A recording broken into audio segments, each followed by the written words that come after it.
To set auto night mode in Telegram as adaptive in Android phone, open Telegram app, tap Telegram to open, and then tap more icon or three line icon, select settings.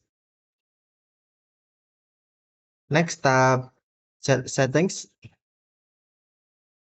and then scroll down the screen, find auto night mode. Next tap auto night mode, and then select adaptive. You can also adjust brightness threshold, drag on the left or right to adjust, or select preferred next time. Next time. Switch to your preferred night time with ambient lighting fall below.